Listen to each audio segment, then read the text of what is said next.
benar-benar kita ngodingnya ya pakai pulpen gitu. Oh, wow. Line Indonesia sendiri.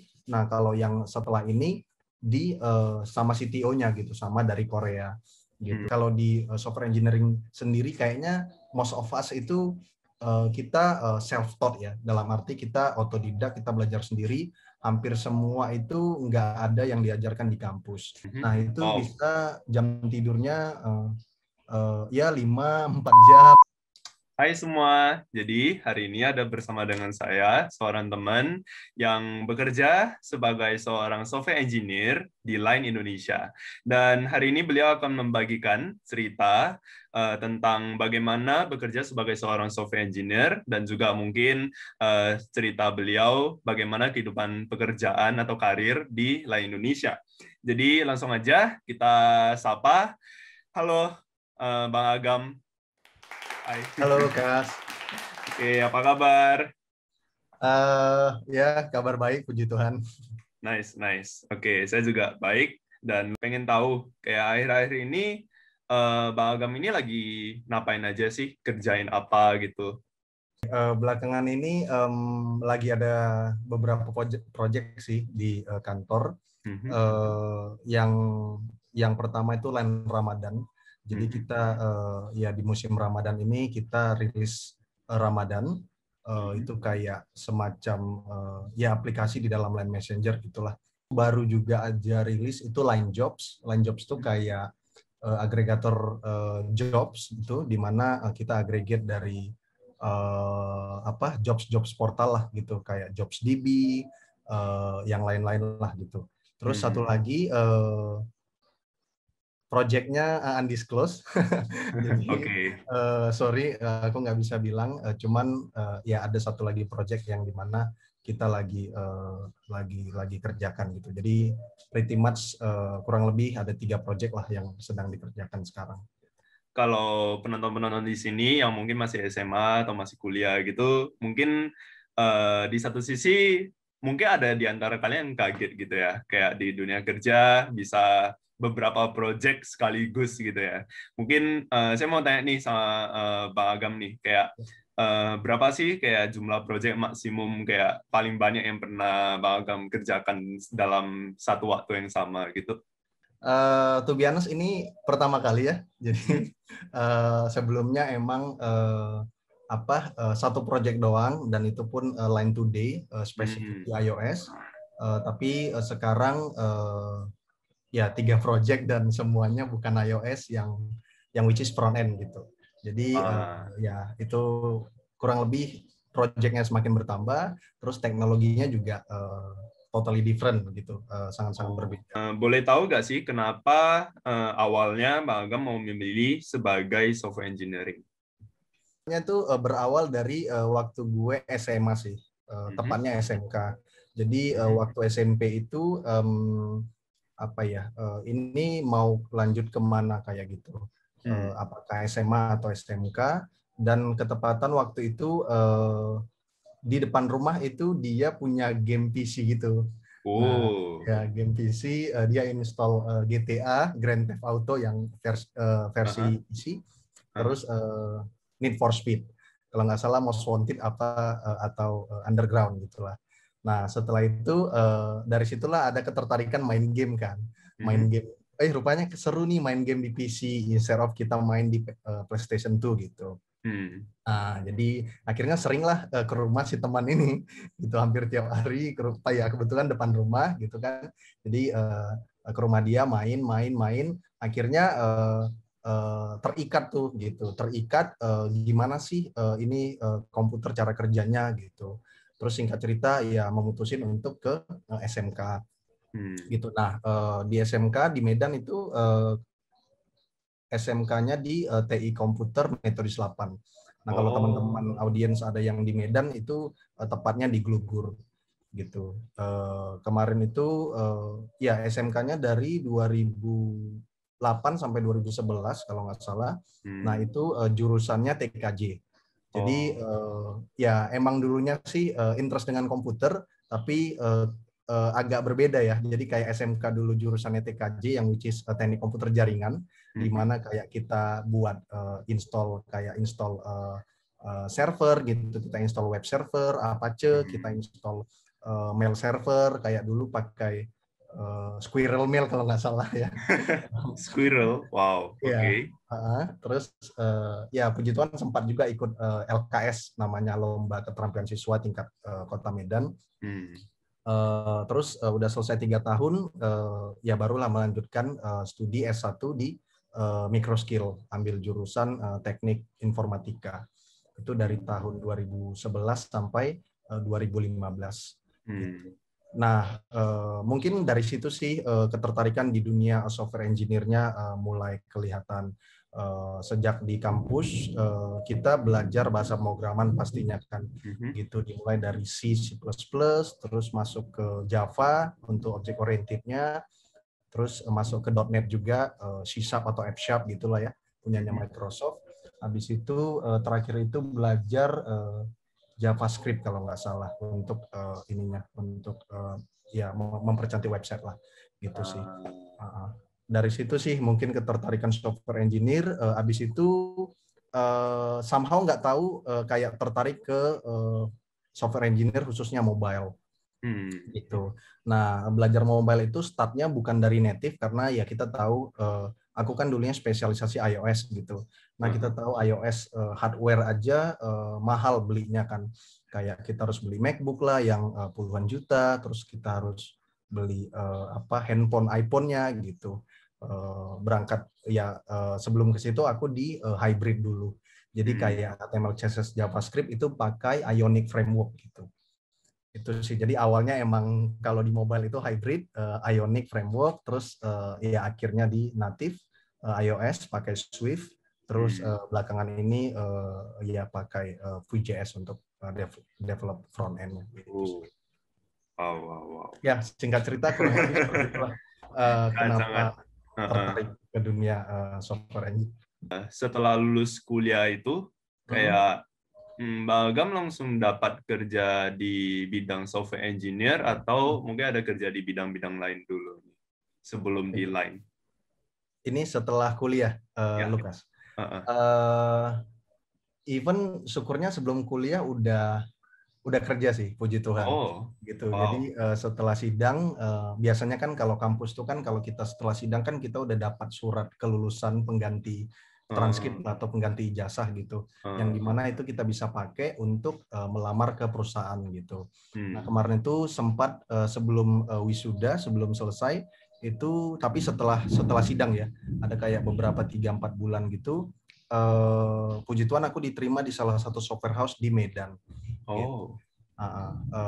Namanya agak kurang terkenal, tapi itu kayak software house di mana ya kita masih ruko gitulah, gitu, masih ruko. Terus aku ya Senin sampai Jumat kerja di sana, dan disitulah aku pertama kali belajar yaitu mobile hybrid development pakai Ionic Framework, gitu sih. Itu layanannya seperti software as a service gitu ya? Betul, ya software as a service. Kalau kita bilang commonnya kayak software house gitulah ya, di mana kita sebagai agensi untuk mendevelop software untuk klien-klien kayak mungkin pemerintahan atau mungkin company lain gitu sih. Dunia komputer atau dunia software itu sebuah produk yang dijual emang sebagai service gitu loh. Jadi bisa untuk pengguna, klien secara personal, ataupun kliennya bisa ke instansi perusahaan, ataupun instansi pemerintah, dan lain-lain. Dulu semenjak kuliah, apakah sebelum pekerjaan pertama itu ada yang namanya cari-cari magang sendiri? Selain daripada magang yang wajib atau diwajibkan oleh sekolah gitu. Unfortunately nggak ada. Jadi waktu kuliah itu nggak ada magang secara spesifik yang dimana diharuskan sama kampus atau kita sendiri inisiatif cari. Tapi ada satu mata kuliah yang menarik waktu itu, namanya proyek kolaborasi teknologi informasi.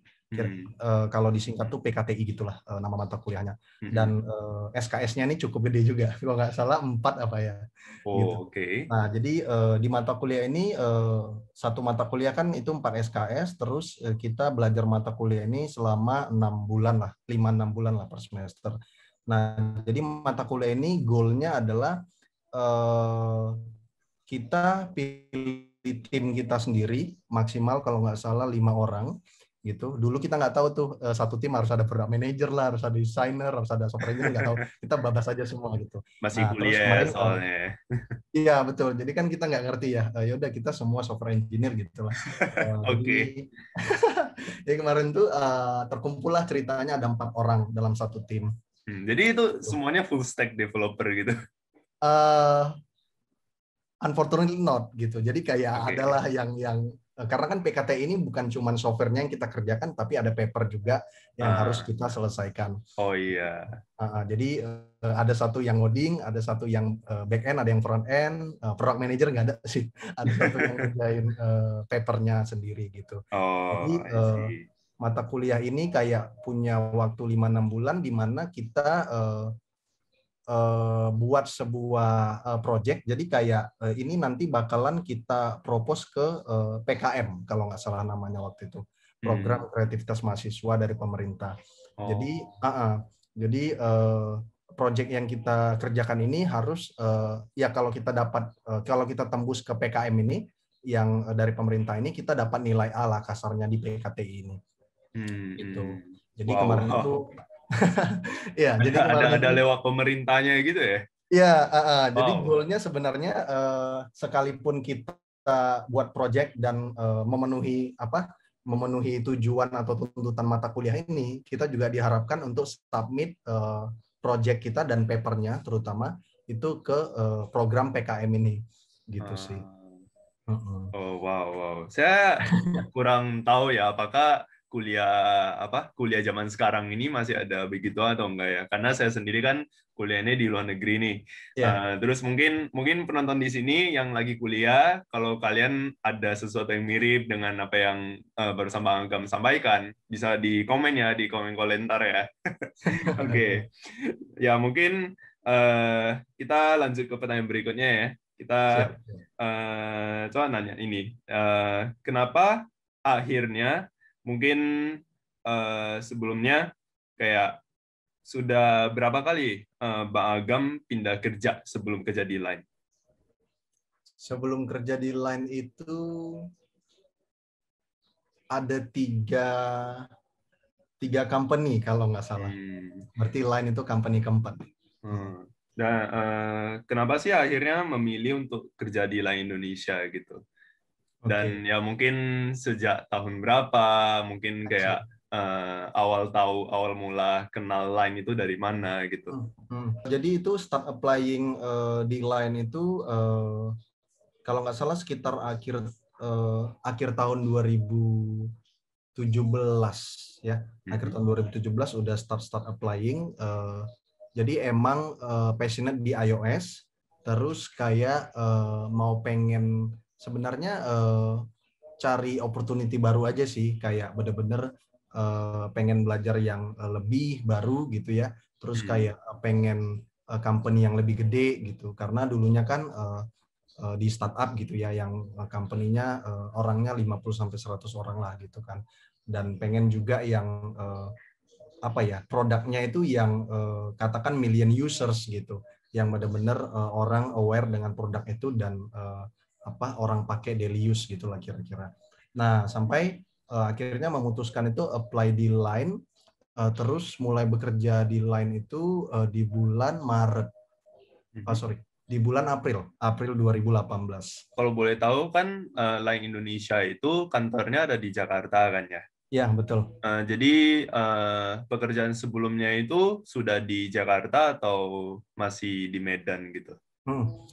Pekerjaan sebelumnya udah di Jakarta. Jadi merantau dari Medan itu ke Surabaya dulu. Jadi Medan Surabaya sebelum di Jakarta. Ke Jakarta itu pertengahan 2016. Oh, jadi di Surabaya itu ya ada kerja di sebuah perusahaan lain juga lah gitu ya? Iya, betul. Perusahaan kurang lebih sama lah sama kayak di Medan, software house juga. Oh, wow. Iya, selama 3 bulan itu di situ mulai apply di Line Indonesia karena kebetulan itu sebenarnya Line Indonesia itu dulunya nggak ada product and engineering team. Gitu. Jadi Line Indonesia itu cuman ada ya kayak bisnis representatif lah gitu ya di Indonesia, dan baru ada product and engineering teamnya tuh akhir 2017 gitu. Nah, kenapa kayak gitu? Akhir 2017 itu Line mengakuisisi ada nama produknya itu Teman Jalan. Jadi Teman Jalan ini kayak semacam ride hailing lah, tapi untuk anak-anak UI gitu. Jadi tim Teman Jalan ini diakuisisi oleh Line, terus mereka jadi tim product and engineering timnya Line Indonesia sendiri. Gitu. Nah, setelah itu aku apply itu posisinya software engineer iOS khusus Line Today. Gitu. Kalau teman-teman tahu Line Today kan ada di Line Messenger juga, tapi ada standalone app-nya, app terpisah hanya untuk Indonesia doang gitu, dan available di iOS dan Android gitu. Jadi apply ke situ, ya syukurnya diterima gitu dengan banyak tahap. Kemarin tuh cukup banyak sih tahapnya. Kayak yang pertama tuh tahap kalau nggak salah itu problem solving questions gitu, tapi dia bukan live coding, tapi kayak aku datang terus di interview, terus ada dikasih kayak paper gitu, dalamnya ada soal, nah di situ kita jawab. Benar-benar kita ngodingnya ya pakai pulpen gitu. Oh, wow. Terus buka kurung apa-apa gitu. Tidak interaktif gitu. Iya, lebih interaktif gitu. Oh, interaktif. Lebih interaktif. Jadi ada 2 orang gitu kan, terus yang ngomong-ngomong, habis itu ya papernya dikasih, terus aku jawab.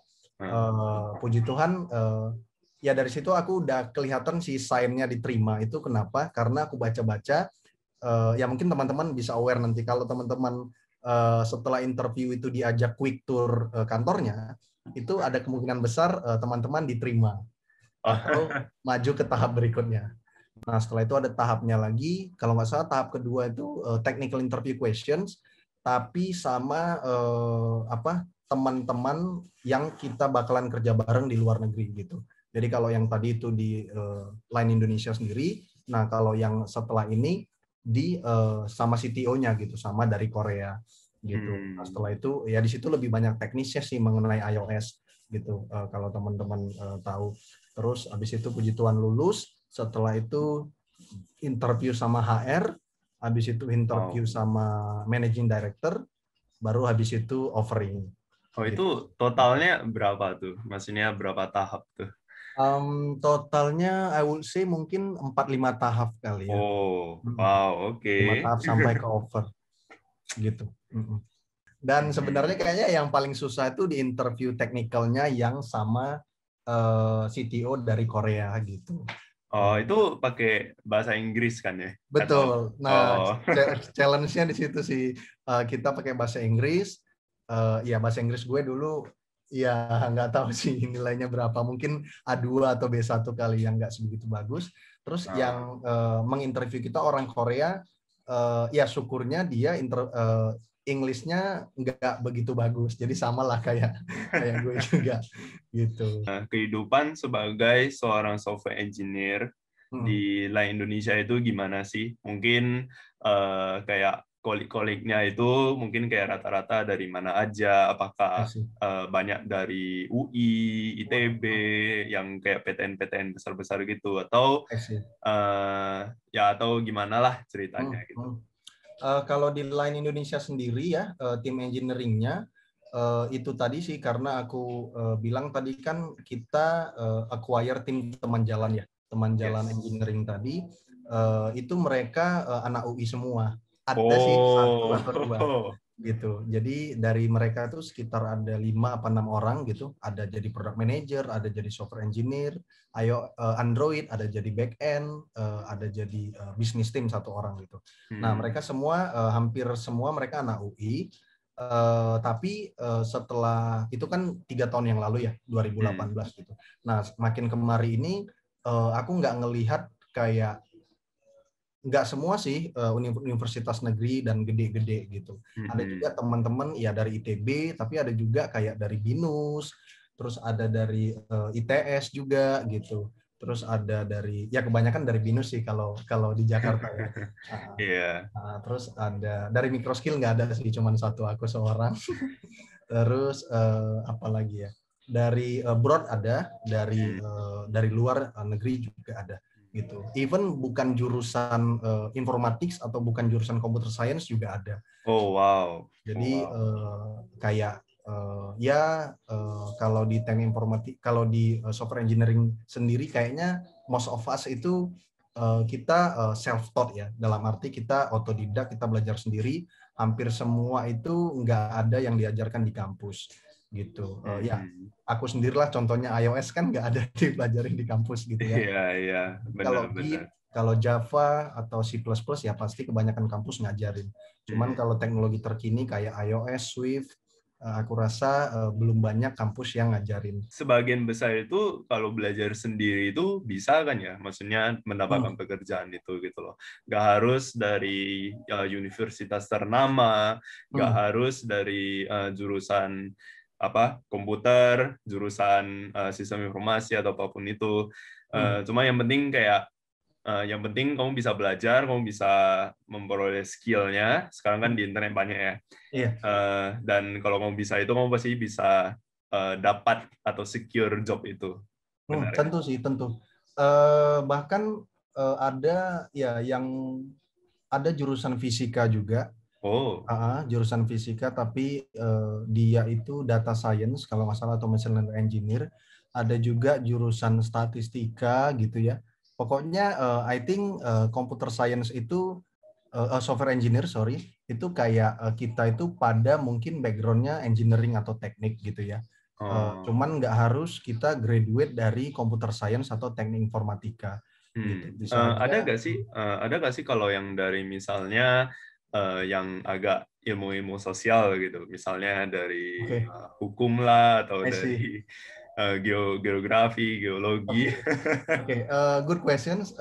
Selama gue berkarir hampir 5 tahun belum pernah sih Belum ngelihat pernah. teman yang S1-nya atau S2-nya ke situ ya, gitu. Paling jatuh-jatuhnya masih seputaran STEM lah ya, science, teknologi, Oh. engineering sama math. Ada yang kimia, ada yang fisika gitu ya. Belum Ya, pernah ya. selari jalur itu gitu kayak social science atau Ya, mungkin ya. yang tadi kamu bilang gitu sih. So, jadi sebenarnya menurut Bang Agam ini apart from coding skill nih, oke, Ya, kan tadi ada bilang kalau tes apa untuk masuk ke software engineering pasti ada tes codingnya lah ya. betul betul. Apa sih soft skill atau skill-skill penting lainnya untuk yang penting untuk dapatin kerja? Oke. Ini pertanyaan bagus dan berat sih. Kalau kita fresh graduate itu apa ya? Negotiation kali ya.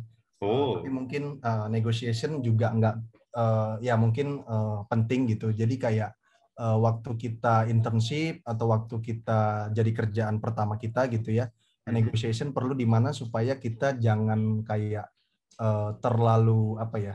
Mungkin waktu offering atau negotiation gaji kali ya gitu. Kita tahu skill kita value banget, skill kita lagi demand-nya tinggi di Indonesia tentunya ya. Jadi kayak kita tuh harus benar-benar pandailah bernegosiasi. Kita harus tahu batas atasnya, batas bawahnya berapa gitu. Jangan sampai karena kita terlalu pengen kerja gitu ya, ya udah gaji berapapun jadi gitu, gaji berapapun jalan gitu. Itu harus berhati-hati sih. Cuman I think kalau di Jakarta start fresh graduate itu 7,5 juta gitu gajinya. Itu tahun 2016 ya, nggak tahu sekarang. Mungkin udah naik Wow. kali. Gitu. Itu di most of startup gajinya 7,5 juta untuk fresh grade. Kalau untuk yang unicorn mungkin tinggi lagi gitu. Iya. Kalau di Traveloka gue dengar bisa mereka tawarin sampai 10 juta untuk fresh grade sendiri gitu sih. Negotiation skill yang pertama. Yang kedua mungkin yang nggak kalah penting itu apa ya? Soft skill-nya communication skill kali. Gitu. Jadi kita tahu kayak kalau dalam meeting itu kita tahu kayak membaca situasi gitu ya. Kayak oh ini lagi apa nih gitu. Iya. Dan kita di saat itu juga bisa gercep atau gerak cepat gitu. Contohnya kalau lagi ada masalah gitu kan, bos mungkin nggak tanya siapa yang mau ngerjain ini atau siapa yang mau ngerjain itu gitu, tapi dia kayak present aja, oh kita lagi ada masalah nih, kenapanya nggak tahu juga, tapi kita harus rilis nih dalam jangka waktu tertentu. Ini Nah, inisiatif gitu ya. exactly. Nah, di situ kayak kita harus punya communication skill di mana kita tanya, ini apa kebutuhannya apa ya gitu. Nggak mungkin nggak tahu kita solusinya karena solusinya kita harus tahu, tapi kayak at least kita tanyakan ini masalahnya apa gitu ya. Terus kira-kira diberi waktu sampai kapan untuk mencahin masalah ini gitu sih. Dan dari situ kelihatan intensi kamu atau inisiatif kamu emang kayak get one, kayak pengen ya deep down aja gitu, nggak mulu-mulu kayak mau ngerjain yang enak-enak, tapi mau get your hands dirty gitu, jadi kayak ngerjain yang kotor juga mau gitu. Itu sih, jadi emang penting sih communication skill juga, terutama dalam sesama software engineer gitu ya, karena software engineer ini kan kayak kita tuh harus kerja terus, bukan kerja terus sih, lebih ke belajar terus itu. Dan itu juga demanding banget kan, kalau belajar terus kan terkadang kita burn out gitu, dan itu kita harus cari tahu tuh gimana caranya supaya ketika kita komunikasi sama sesama engineer, kita tahu oh dia nih lagi moodnya baik gitu, moodnya baik sehingga kita enak nih komunikasinya gitu. Kalau moodnya jelek ya mungkin dia baru stuck atau mungkin udah berjam-jam nggak selesai masalah itu, ya begitu kita datang ya kita minta tolong malah dia malah nggak suka gitu, malah memberontak gitu kan. Itu sih. Sama lastnya mungkin collaboration skill sih, Kas, gitu. Yang pertama negotiation skill, yang kedua communication skill, yang ketiga collaboration skill. Collaboration skill ini penting banget karena kita bekerja bukan single fighter gitu ya, tapi kita bekerja di dalam tim gitu. Kita as a team, bukan kayak as a individual. Oke, as a individual kayak kerjain A B C, tapi ini semua emang kita part of the team gitu. Jadi tim ada goal-nya, tim ada achievement-nya gitu kan. Jadi kalau di dalam tim mau nggak mau kita harus berkolaborasi gitu. Karena kalau kita sendiri yang ngerjain, kita cepat capek, terus kerjaannya pasti lama selesai dan macam-macam. Tapi ketika kita membagi atau mendistribusi kerjaan kita lagi lebih ringan kan, dan goal tim lebih possible untuk tercapai. Mungkin itu sih collaboration skill. Kalau untuk orang software engineer, collaboration skill-nya nggak kelihatan banget ya. Paling mungkin yang kelihatan collaboration skill-nya itu waktu diskusi gitu. Contoh ada problem nih, problem A gitu ya. Sama product manajernya gitu ya. Jadi ada problem A, terus kita bisa kerjakan dengan A, B, dan C. Nah, kita pilih yang mana nih gitu. Kita harus tahu effort sama impact-nya dulu gitu. Kayak, oh effortnya gede nih, tapi impact-nya kecil, ngapain dikerjain kayak gitu. Kita harus tahu kayak, oh kita effortnya 20, tapi impact-nya 80, yang kayak Pareto Principle gitu. Nah, di situ sih waktu kita diskusi, nah di situ juga collaboration skill dan communication skill kita aktif gitu. Sama mungkin setelah kita ngoding, kita kan biasa submit PR gitu. Nah, mungkin di situ kayak diskusi lah, kenapa pakai cara ini, kenapa nggak pakai cara ini, yang kayak gitu. I see. Wow, luar biasa ya kerja sebagai berat ya kayaknya ya. Iya, mungkin penonton di sini ada yang merasa oh terlalu tinggi bahasanya ya, tapi sorry. Ya inilah dunia software engineering gitu ya.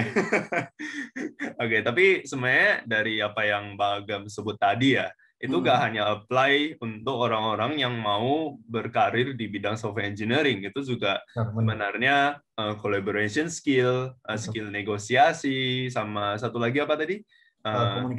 Communication skill ya. Itu kan sebenarnya juga penting ya untuk kalau kalian mau kerja di dunia apapun, di dunia bisnis, di dunia bahkan ya dunia apapun lah, sebagai guru, sebagai apapun itu. Wow, oke. So mungkin ini ada mitos nih. Oh. Oke, apa tuh mitosnya? Mitos di software engineering. Jadi Mbak Agam sehari tidur berapa lama nih? Oke. Kalau sekarang udah pretty much normal ya jam tidur gue. Oh, normal Iya. itu berapa bagi seorang software engineering ya? Oke, normal kayak manusia yang biasa sih. Jadi gue itu 6 sampai 8 jam sekarang normal Oh. jam tidurnya. Tapi Mm-mm. kalau dulu ya kalau Ups. dulu itu bisa sampai kayak apalagi waktu-waktu kuliah ya, kayak sistem kebut semalam gitu, atau mungkin di awal-awal kerja Mhm, di startup kita bisa kerja weekend gitu ya. mhm. Nah itu Wow. bisa jam tidurnya ya 5-4 jam gitu ya. Tapi Oh. nggak selalu gitu. Mm. Ya kabar baiknya nggak selalu. Cuman ada aja hal-hal yang dibutuhkan untuk apa? Untuk mengerjakan sesuatu hal dan kita ya mau nggak mau tidur jam segitu gitu. Biasanya Oh. itu kayak di awal-awal startup banget kita baru join company-nya dan itu kayak nggak mengenal 9 ke 6 lah atau 9 ke 7. Itu kayak Hmm. ya udah kita kerja fleksibel, tapi Hmm. sebenarnya ya kita kerja juga setelah makan malam ya kita kerja juga gitu ya. Apalagi kalau banyak teman-teman software engineer yang kayak dia apa bukan orang siang gitu, bukan orang pagi yang bisa bangun pagi, jadi dia ke kantor tuh siang gitu kan. Iya, Jadi itu kita nggak masalah gitu untuk nggak masalah. hostnya gitu. Nggak masalah. Ada Wow. beberapa company yang kita datang siang gitu. Uh-huh. Ada di companyku dulu itu malah satu hari itu kita kayak meeting aja. Habis itu udah nggak ada lagi. Karena Oh. Wow. eh, start sprintnya atau start kerjaannya itu di hari Seninnya gitu. Nah di Hmm. hari Jumatnya karena cuma meeting doang, ya dia datang waktu meeting doang. Habis itu dia balik, dia pulang. Oh. Jadi bisa kayak gitu ya berbeda-beda tergantung company ya gitu. Hmm. Tapi karena fleksibel dan emang kita result oriented gitu atau goal oriented di mana kita Hmm. kerja yang penting kerjaan selesai gitu kan. Ya kita bisa bukan sebebas kita tapi kayak bisa fleksibel untuk jam kerja kapanpun dan Hmm. Hmm. itu juga ada side effect-nya sih. Itu yang menyebabkan mungkin ya kita jadi tidurnya nggak teratur atau tidurnya juga nggak cukup gitu. Apalagi di masa WFH sekarang pandemi ya, pemerintah juga menghimbau kita, Hmm. lupa aku berapa persen, tapi kayak 70-80% karyawan di perusahaan yang di dunia kreatif ya kan, termasuk juga software engineer dan lain-lain itu kita Hmm. di kerja dari rumah atau working from home. Nah gitu. Hmm. Jadi ya syukurnya aku kerja di company yang menerapkan sistem itu sejak pandemi. Jadi kita WFH itu udah dari Maret 2020 gitu. Sejak corona masuk Indonesia, akhir Maret itu kita udah working from home full gitu. Wow. Jadi nggak ada sama sekali ke kantor. Ya udah 9 ke 6 gitu itu kerja dari rumah asal ada laptop sama internet ya kita kerja gitu sih. Menyangkut ya Mas Bang Agam sendiri ya. Hmm. Kayak apa sih yang pengen Bang Agam lakuin 5 tahun ke depan atau tahun-tahun berikutnya? 5 tahun ke depan itu mungkin banyak opsi sih yang kepikiran gitu. Mhm. Pengennya buat startup juga gitu kan. Oh. Pengennya buat startup, cuman ya gak gampang juga. Ya itu tadi, kalau kita di startup kan kita harus nggak kenal 9 ke 6, terus kita kerja di weekend, ya tidurnya nggak teratur yang gitu-gitu. Jadi mungkin 5 tahun ke depan pengen pengen buat startup sih, tapi buat startup juga nggak gampang kan. Jadi kayak mau bangun koneksi dulu, terus Ah. kayak mau belajar bisnis dulu gitu. Nah, sekarang ini kayak lagi persiapan S2 untuk ambil jurusan ya teknologi manajemen lah gitu kan. Yang Ah. ada teknologi manajemen namanya, ada kalau kampus lain menyebutnya time itu kayak teknologi innovation manajemen sama engineering gitu. Ada yang Oh. bisnis informatik, macam-macam lah Mhm. kampus-kampus nyebutin gitu. Jadi kayak biar punya T skills gitu. T skills tuh kayak di mana kita yang ke bawah deep-nya itu benar-benar engineering, tapi breadth-nya itu yang garis lurus itu kita punya kayak ya wide range of skills gitu. Kita punya Mhm. skills marketing, kita punya skill Mhm. bisnis, kita punya skill economics. Nggak Iya. harus expert sih, tapi at least kita tahu gitu. Kayak baca laporan keuangan kita tahu, ya kan kita belajar finance juga, terus kayak how to start venture business kita tahu karena kita pernah belajar bisnis dan entrepreneur dan lain-lain gitu sih. Wow. Emang revolves-nya bakalan seputaran engineering gitu ya. Tapi domainnya I think banyak sih. Mungkin kayak salah satu yang lagi booming sekarang kriptografi gitu ya. Kita tahu ada cryptocurrency, terus ada quantum computing ya, kayak lagi booming juga. Terus belakangan ini juga ada cloud computing atau machine learning. Domainnya mungkin bisa lebih deep, bisa lebih spesifik, tapi kayaknya emang revolves ke ya tech startup sih. Gitu. Either itu mungkin platform as a service atau mungkin software as a service gitu kan, atau mungkin nggak tahu, sosial media kayaknya berat deh karena udah banyak gitu. Karena ada apa? Iya, jadi kayaknya itu sih. Mungkin edtech juga, edtech kan kayak lagi booming di Indonesia kan, banyak kita tahu educational technology Indonesia kayak Genius atau Ruang Guru gitu. Cryptocurrency juga banyak gitu, kayak Binance yang gitu-gitu ya, kayak TKO gitu kan. Itu sih, jadi masih banyak banget sih opportunity di dunia kita, teknologi informasi, apalagi di Indonesia juga sangat-sangat banyak opportunity sih. Jadi untuk Bang Agam sendiri udah ada kepikiran nggak mau spesifik di mana? Atau mungkin masih melihat kondisi nantinya gitu? Spesifiknya mungkin domainnya lebih ke AI kali ya. Oh, wow. AI atau machine learning, karena gue lihat kayak AI ini bakalan our new electricity gitu sih. Gitu. Nah, ketika electricity muncul kan banyak nih revolusi-revolusi terjadi gitu ya, gebrakan-gebrakan baru terjadi gitu.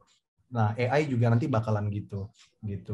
Kayak data is the new oil gitu kan, karena banyak banget data di bumi ini, di negara kita khususnya, tapi susah dikelola gitu kan. Kita nggak tahu data ini jadi big data kah atau use data gitu, data yang benar-benar bisa digunakan gitu.